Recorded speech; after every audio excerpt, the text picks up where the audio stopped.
Assalamu alaikum friends. I welcome all of you to my YouTube channel Al Farabi Classes. Friends आज हम railway engineering का second part discuss करेंगे। इससे पहले हमने इंट्रोडक्शन ऑफ रेलवे इंजीनियरिंग के topic से हमने जो है एक वीडियो अपलोड किया था जिसमें हमने जो है रेलवे इंजीनियरिंग का थोड़ा सा ये ब्रीफ इंट्रोडक्शन दिया था और उसमें हमने पूरा रेलवे ट्रैक के जो भी कंपोनेंट्स है उनके बारे में जो है हमने थोड़ा थोड़ा सा डिस्कस किया था। तो अगर आपने अभी तक हमारा वो वीडियो नहीं देखा है तो आप काइंडली वो वीडियो पहले देख लें, तो ताकि उससे जो है कंटिन्यूटी में आपको चीज़ें समझ में आ जाएंगी। तो अगर अगर आपने हमारी चैनल को अभी तक सब्सक्राइब नहीं किया है तो काइंडली आप जो है हमारी चैनल को सब्सक्राइब कीजिए, तो इससे जो है हमारी हौसला अफजाई होती है। तो खैर आज का टॉपिक हमने जो है डिस्कस करना है वो है सिलेक्शन ऑफ गेज फैक्टर्स। तो जैसे कि मैंने आपको पहले बताया कि हमने जो है पहले वीडियो में जो है ये जो different components of railway track वो डिस्कस किए थे, जैसे कि एम्बैंकमेंट से लेके embankment, formation, width, ballast, sleepers, rails, तो वो तमाम चीज़ें हमने जो है उनका थोड़ा थोड़ा सा इंट्रोडक्शन दिया था आपको। उसके बाद हमने जो है लास्ट में टाइप्स ऑफ गेजेस डिस्कस किए थे, broad gauge, metre gauge, narrow gauge, feeder gauge, standard gauge. तो डिफरेंट टाइप्स ऑफ जो गेजेस है, कितनी विड्थ होती है उनकी, वो भी हमने जो है लास्ट वीडियो में डिस्कस की थी। तो आज जो हमारा टॉपिक है उसके बाद वो है सिलेक्शन ऑफ गेज फैक्टर्स, यानी जो डिफरेंट गेज है किन कंडीशंस में हम जो है कौन सा गेज इस्तेमाल करेंगे, कौन सा गेज कहाँ पर इस्तेमाल होगा, वो क्या फैक्टर्स है जिन पे ये डिपेंड करता है। तो वो फैक्टर्स हम आज इंशाल्लाह डिस्कस करेंगे। तो सबसे पहला फैक्टर जिस पे जो है सिलेक्शन ऑफ गेज डिपेंड करेगा, यानी कौन सा गेज हम इस्तेमाल करेंगे, तो वो है स्पीड। तो स्पीड जो है एक इम्पॉर्टेंट फैक्टर है जिस पे सिलेक्शन ऑफ गेज का जो है दारोमदार होता है। तो स्पीड पे कैसे डिपेंड करता है तो ये मैं आपको समझाने की कोशिश करूँगा। मान लीजिए मैंने थोड़ी सी रफ डायग्राम बनाई है। ये मेरी ट्रेन है, तो ये इसका लोकोमोटिव है यानी कि इंजन है, और पीछे इसके जो है ये डिफरेंट वैगन्स है। तो देखिए ट्रेन को जो ये पुलिंग एफर्ट जो ये हमारा लोकोमोटिव लगाता है, तो उस चीज़ को हम ट्रैक्टिव एफर्ट कहते हैं।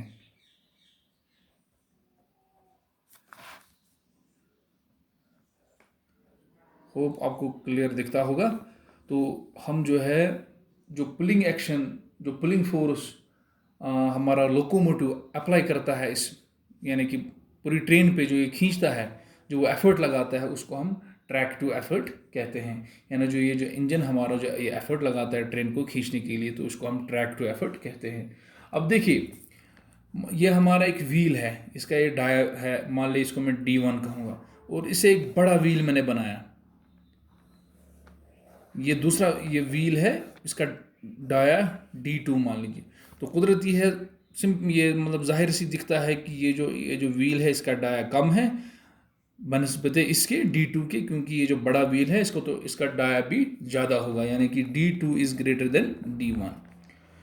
तो अब एक बात आपको मैं बोलूँगा, for a given tractive effort, for a given tractive effort को मैं शॉर्ट में TE लिखूंगा। For a given tractive effort it is possible to attain higher speeds with a bigger dia, of wheel। मेरे ख्याल में आपको ये बात समझ आ रही होगी। देखिए मैं ये कह रहा हूँ कि for a given tractive effort, जो ये लोकोमोटिव जो ट्रैक टू एफर्ट ये अप्लाई करता है, for a given tractive effort it is possible to attain higher speeds with a bigger dia of wheel. यानी कि अगर डाया जो है व्हील का ज़्यादा बड़ा होगा, सपोज अगर ये हमारे पास एक व्हील है और ये एक व्हील वाली ट्रेन है और ये एक व्हील दूसरी ट्रेन का है, और सेम ट्रैक टू एफर्ट इस वाली ट्रेन पे अप्लाई करते हैं और इस वाली ट्रेन पे भी अप्लाई करते हैं, तो चूंकि इसका डाया ज़्यादा होगा, तो जिस ट्रेन का ये जो बड़ा डायमीटर वाला व्हील होगा, तो इसकी स्पीड इस वाली ट्रेन से जिसका D1 वाला डाया व्हील है उससे ज़्यादा होगी। For a given track to effort, it is possible to attain higher speeds with a bigger dia wheel. तो यानी कि ज़्यादा डाया अगर व्हील का होगा तो गिवन ट्रैक टू एफर्ट से बनिस्बत कम डाया वाले व्हील से उसकी ज़्यादा स्पीड होगी। तो दूसरी बात, अब अगर हमने जो है स्पीड बढ़ाने के लिए डाया जो है इंक्रीज़ किया अपने व्हील का, क्यों भाई, हमने स्पीड बढ़ानी है। अब अगर हमने डाया बढ़ाया तो अब दूसरी चीज़ आती है लेटरल स्टेबिलिटी। अब हमने देखना है कि लेटरल स्टेबिलिटी किस कंडीशन के हिसाब से, from lateral stability condition.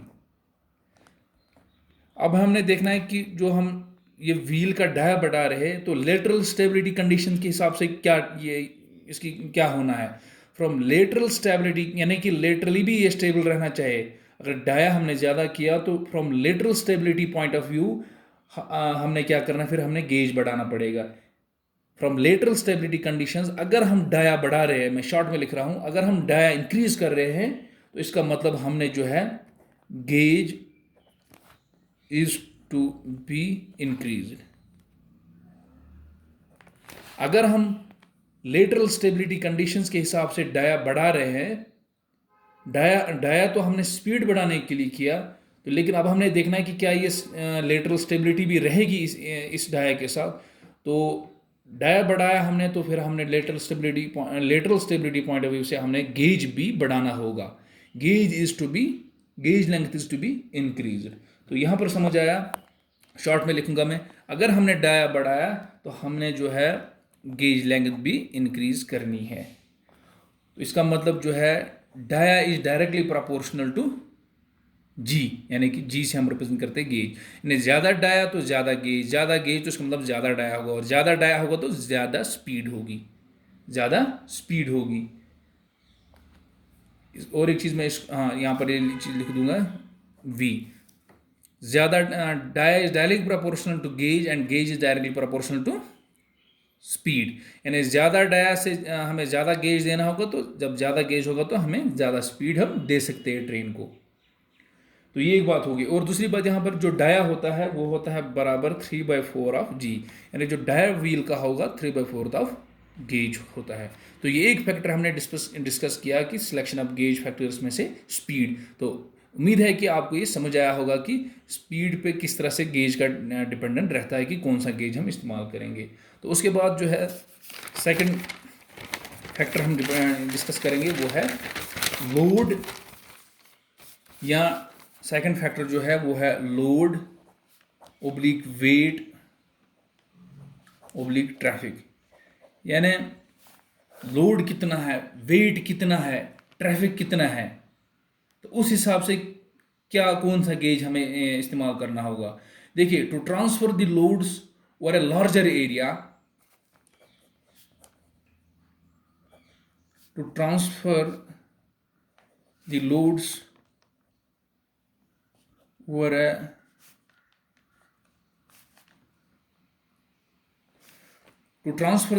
over a larger area of soil with lesser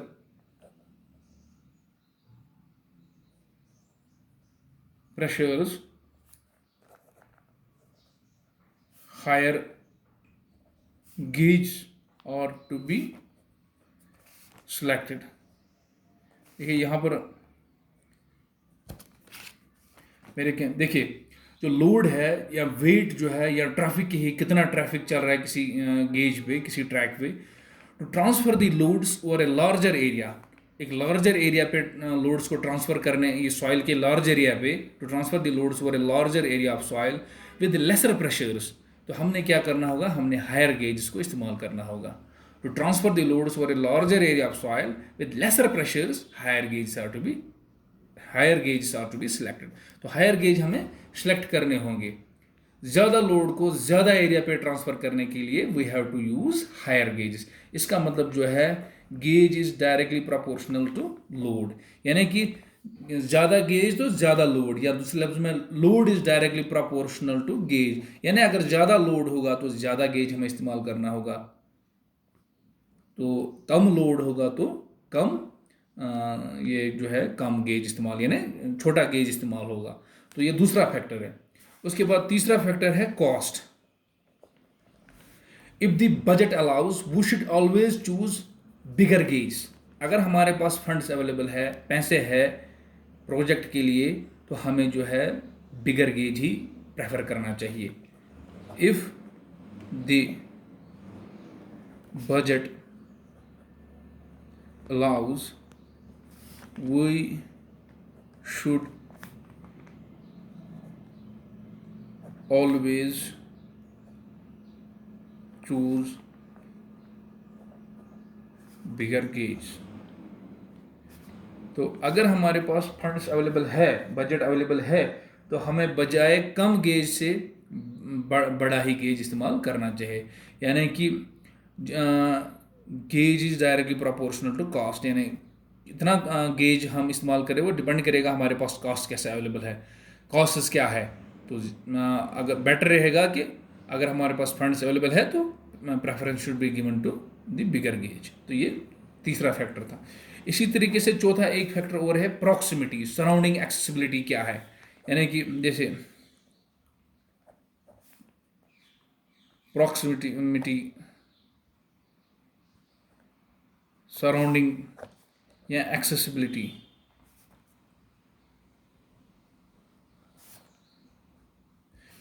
proximity, surroundings या एक्सेसिबिलिटी, इससे क्या मतलब है?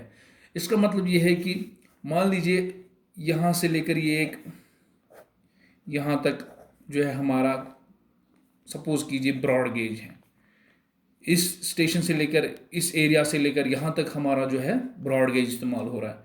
फिर यहाँ से लेकर सी पॉइंट तक जो है, सी एरिया तक हमारा नैरो गेज इस्तेमाल हो रहा है।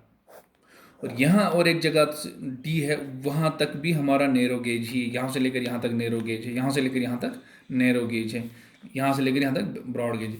अब अगर सपोज हमने इस एरिया को इसके साथ कनेक्ट करना होगा, तो अब हमारे लिए बेटर यही रहेगा कि हम अपनी इस प्रॉक्सिमिटी को, सराउंडिंग्स को देख के, एक्सेसिबिलिटी को देख के, हमें बेटर रहेगा कि हम इस जगह पे भी नैरो गेज ही इस्तेमाल करें। तो ये इस प्रॉक्सिमिटी के हिसाब से या सराउंडिंग के हिसाब से बेटर यही रहेगा। तो the gauge value for a new track will be same as that of an existing track in the surroundings. तो ये मैं लिखता हूं एक दो line. Gauge value for gauge value for a new track will be same as that of an existing track।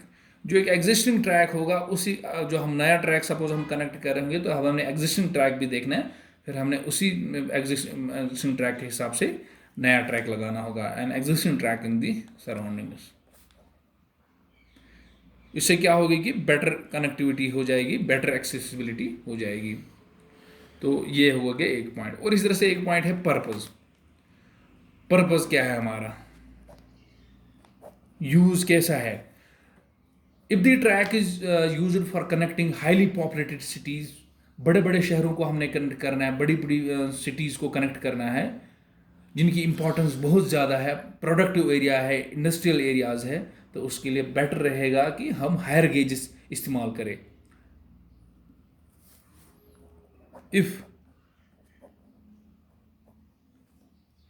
The track is used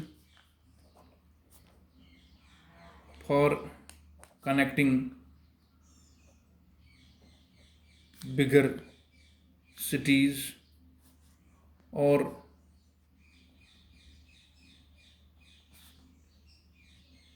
industrial areas, productive areas चूंकि होते हैं, वहाँ पर बड़ी काफ़ी प्रोडक्शन होती है चीज़ों की। For the if the track is used for connecting bigger cities और industrial areas, higher gauge should be preferred. अगर हम बड़े बड़े शहरों को, इंडस्ट्रियल एरियाज को, प्रोडक्टिव एरियाज को कनेक्ट कर रहे हैं तो हमें बेटर रहेगा कि हम हायर गेजेस को ही इस्तेमाल करेंगे। तो इससे जो है अगर हाँ इसके और अगर हम जो है क्या करते हैं फॉरेस्ट एरियाज़ को, हिली एरियाज़ को, दूर दराज इलाकों को, तो फिर हम जो है नैरो गेज या क्या कहते हैं छोटे गेज को इस्तेमाल कर सकते हैं। यहाँ पर मैं लिखता हूँ कनेक्ट